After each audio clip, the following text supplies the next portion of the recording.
Naisip nyo na ba kung paano kung yung mga magsasaka na nagpapakain sa atin ay biglang magsama-sama para baguhin ang buong sistema? Actually, hindi to bagong ideya.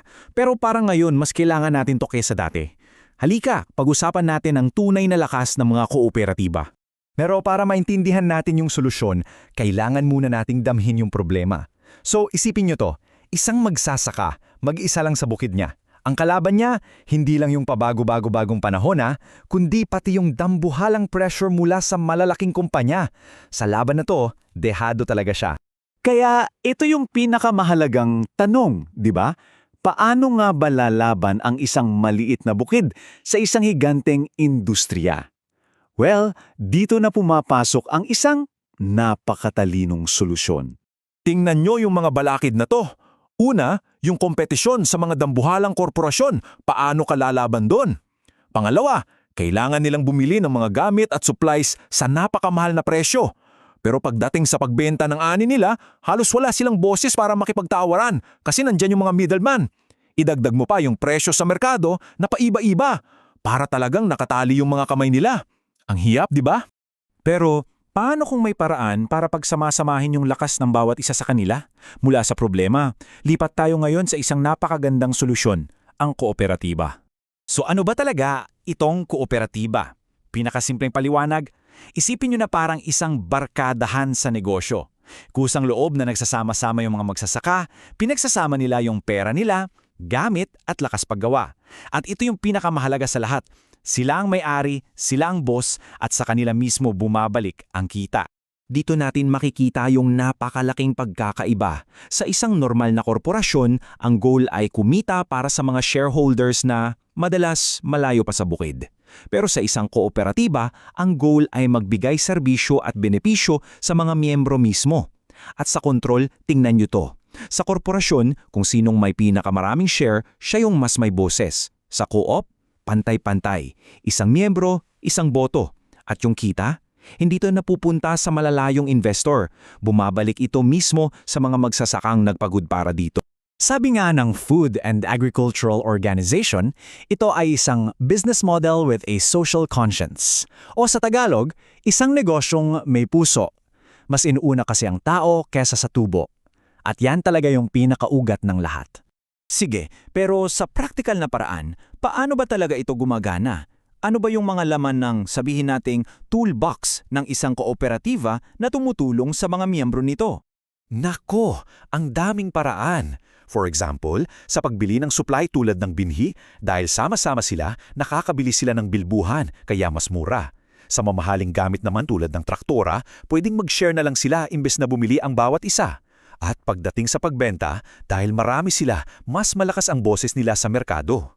At higit sa lahat, nagbubukas to ng pinto sa mga pautang at modernong kaalaman na dati hindi nila maabot. Ito, isang napakagandang halimbawa dito sa Pilipinas, yung tinatawag na revolving loan fund. Isipin nyo, para siyang pass the load, pero kapital yung pinapasa. Ganito yan, may paunang pondo na ipapahiram sa unang grupo.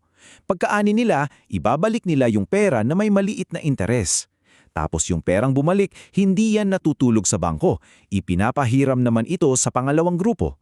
Tapos sa pangatlo, at tuloy-tuloy lang.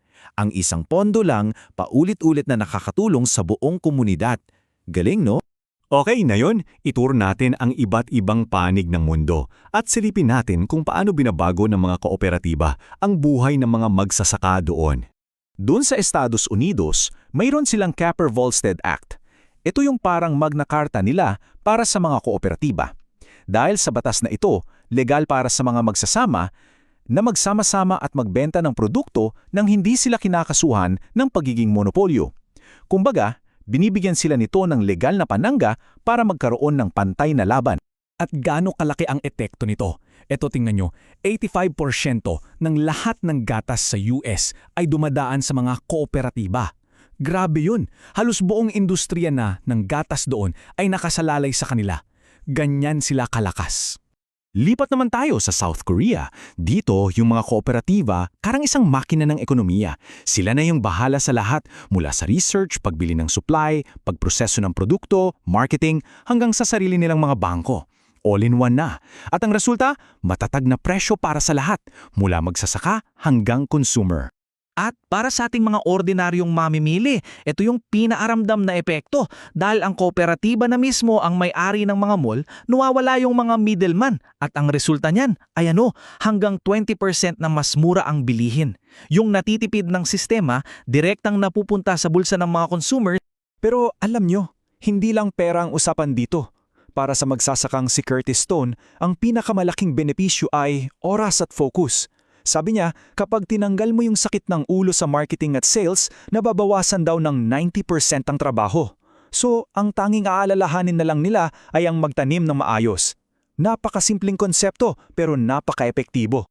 Sa Uganda naman, iba ang diskarte nila. Mas grassroots. Nagsisimula sila sa mga tinatawag na Farmer Field School. Dito, tinuturuan muna yung mga magsasaka at dahan-dahang binubuo yung tiwala nila sa isa't isa. Mula sa maliliit na grupo, nagiging asosyasyon sila. At sa huli, kapag matatag na talaga sila, saka pa lang sila nagiging formal na kooperatiba. Isang proseso talaga ng pagpapalakas mula sa ibaba pataas. So pagkatapos nating makita lahat ng ito, ano ba talaga ang pinakamahalagang aral? Bakit nga ba napakahalaga ng modelong ito para sa ating lahat? Kaya sa huli, ang kooperatiba ay higit pa sa isang negosyo.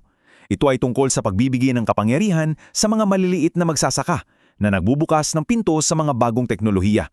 Tandaan natin, kapag matatag ang mga magsasaka, nagiging matatag din ang buong komunidad.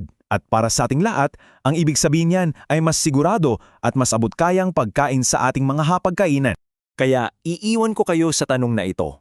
Habang naghahanap tayo ng mas magandang kinabukasan para sa agrikultura at pagkain, posible kayang ang isang ideyang mahigit 100 taon na ang tanda ay siya palang solusyon na matagal na nating hinihintay at nasa harap lang pala natin? Isipin nyo,